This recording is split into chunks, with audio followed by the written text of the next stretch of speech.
Hello and welcome back to the competitive biography of Emanuel Lasker. Today we're going to be checking out Game 2 in his match against Curt von Bardeleben. If you haven't seen the first game, I'll leave a link to the video over there somewhere.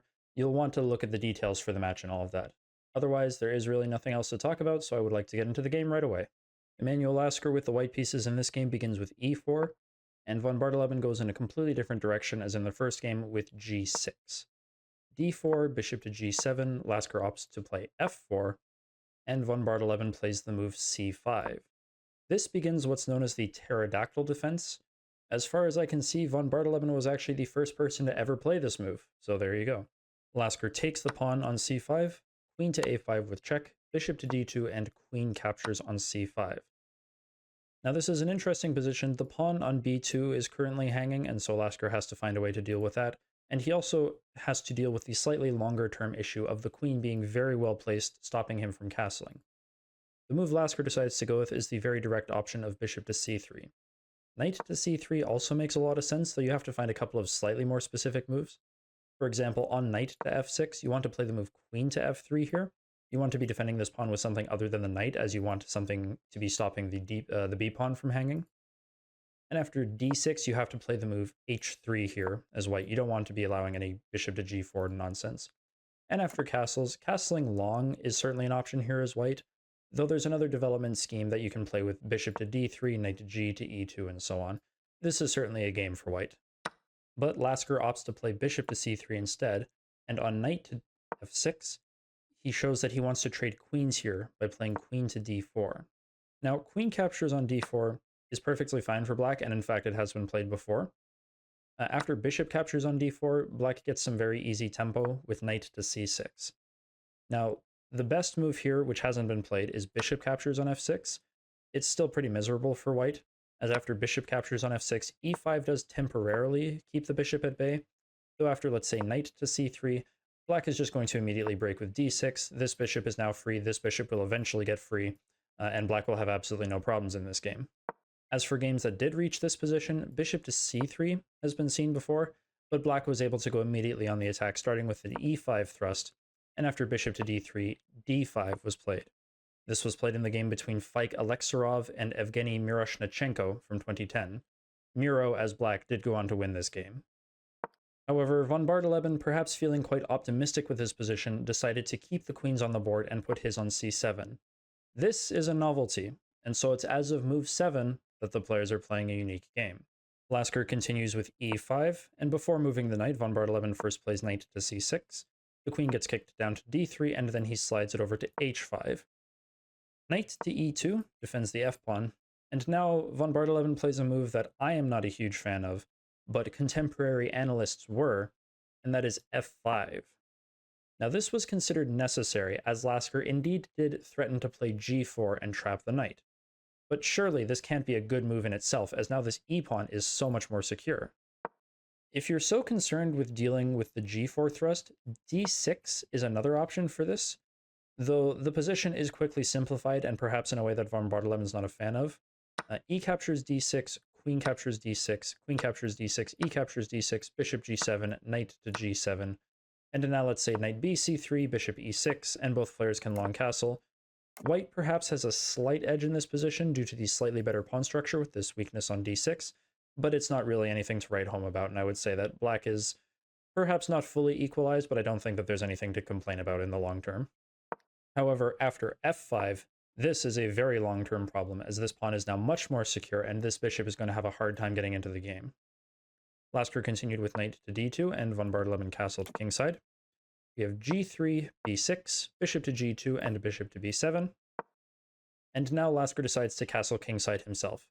This seems like a great position for long castles, though I suppose Lasker was dissatisfied that after knight to d8, there's not really anything good he can do with his bishop. He either has to trade it, which is fine for white, but perhaps not what he's going for, or perhaps he has to put it on a square like f3. Again, this is perfectly fine for white, and there's nothing wrong with the bishop being here, though I guess there's a complaint that it's inflexible, and perhaps Lasker wanted slightly more for his bishop than this. However, after short castles and knight to d8, Lasker is perfectly fine to allow his bishop to be traded, and he plays rook a to d1. That's precisely what von Bardeleben does. He plays bishop captures on g2, king captures on g2, and now knight to e6, getting his knight back into the game. Now Lasker is the one with the initiative, so he begins with knight to b3, opening up a second attacker on the d-pawn. Rook f to d8, and now queen to d5, just poking a little bit, creating a pin on the knight. King to h8 gets rid of this, and now he doubles on the d-file. Rook to d2, the bishop slides back to f8, and of course rook f to d1. So now we're starting to see the consequences of von Bardeleben's refusal to hit the long pawn chain, and specifically this e-pawn. He's currently having to nurture a very passive position, though he does play a rather reasonable move here. As a consequence of his bishop to f8 move, he clearly intended to play knight h to g7. Now, in this position, the analysts of old decided that h4 is perhaps the best move for white here. Lasker instead goes for a4. Now, this is not a bad move by any stretch of the imagination. However, it is worth talking about why h4 was considered the best. And that's because these analysts had a lot of faith in black's counterattacking chances, starting with g5. Now, they provide the following lines.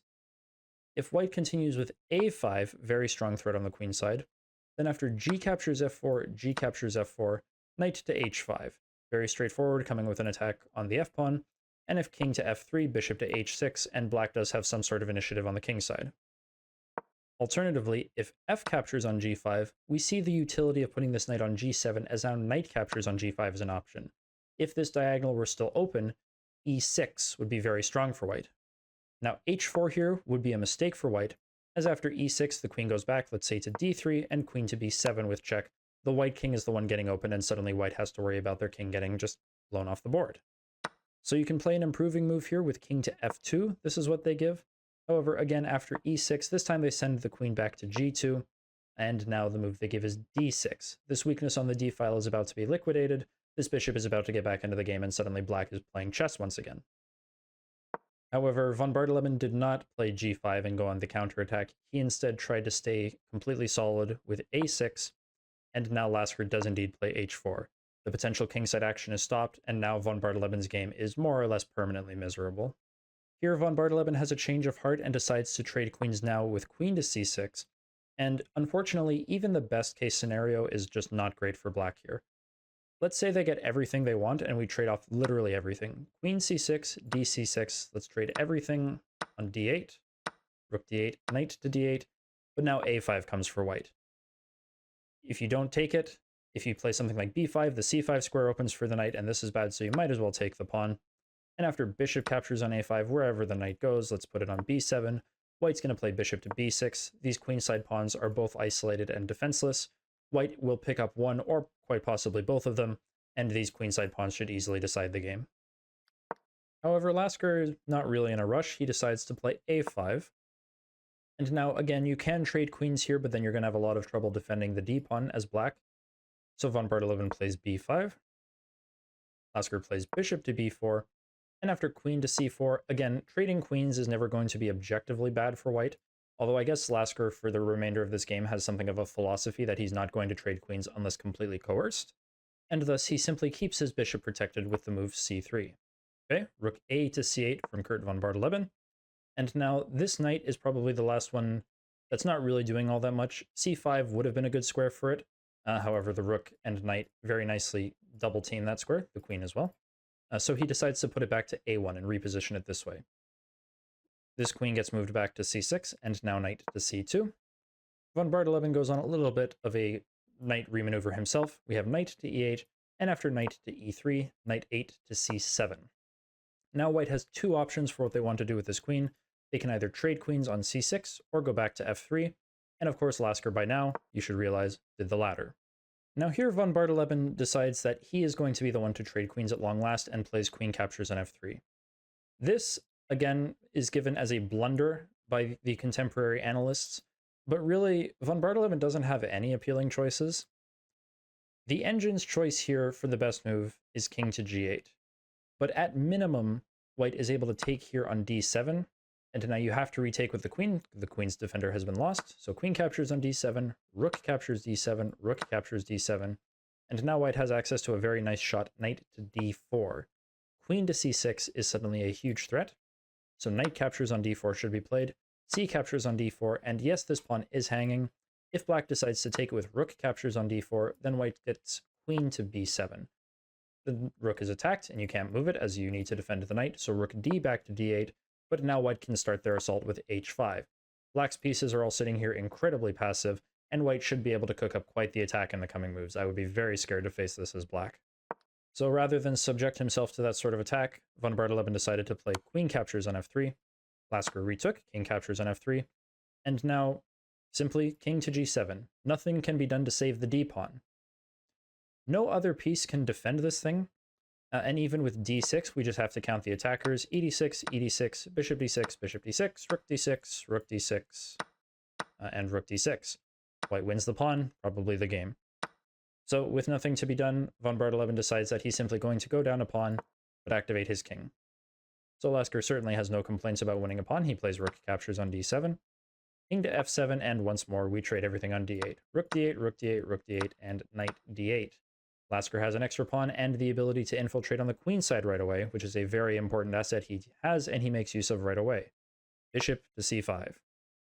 We have knight to b7 and bishop to c6 now. b6, excuse me. Knight back to a8 and now knight to d5. You're probably not going to be trading this thing away here as von Bardeleben unless you're forced to. And after king to e6, he is kind of forced to because of knight to b4, coming with an attack on the a pawn. So knight captures on b6 was played, a captures b6, and now this king slid over to d7. The problem is you don't have the option to save the pawn here. If you play a5, knight to d4 with check first comes, and now let's say king to d7 anyways, and white is just going to continue with knight to a6. The b pawn now is going to be very weak, and white will possibly take it with this knight, or he'll possibly play knight to c7, go back this way. Either way, black is going to lose a second pawn and most definitely the game. So king to d7 was played by von Bardeleben, simply giving up the a pawn, but he at least gets to play the move e6. Now his bishop is in the game. It doesn't really matter all that much. Lasker played the move knight to d4, going after the b pawn once more, and von Bardeleben has nothing better to do other than simply sacrifice it with b4. So c captures on b4 was played by Lasker. Interestingly, this position, even if you take both of these pawns off the board, white is completely winning, so this doesn't really matter all that much, but there's nothing that von Bardeleben can do, and he only prolongs the game for a few more moves from here. Knight back to d8, and now knight to c5 with check. King to c8, and now Lasker gets his king into the game with king to e3. Bishop to e7, king to d3, h6, king to c4, and now one last hurrah from von Bardeleben trying to make something happen on the king side with g5. But after h captures g5, Lasker played knight d captures on e6, and it was here on move 47 that Curt von Bardeleben resigned. So there you go. Definitely not the most explosive Lasker victory ever. I think this was more a case of von Bardeleben trying to get a little bit fancy out of this opening. Like his attempts with something like c5, definitely trying to get Lasker out of book, and his position was certainly not bad for the most part. But I would say that probably the decisive mistake actually happened all the way back here on move 10. f5 was just such a permanently weakening move, and this pawn just did not move for the good portion of the game. This bishop was basically never playing, and von Bardeleben, I suppose he was trying to create some obstacles for Lasker to deal with early on, but really he could not deal with his own obstacles, and therefore he had a very miserable game right to the end. So there we go. That is game number 2 of the match in the books. Of course, with it being first to 4 wins, Lasker is going to need more than just this one win in order to take the match, so there's going to be more chess to look forward to. I look forward to seeing you there, and until then.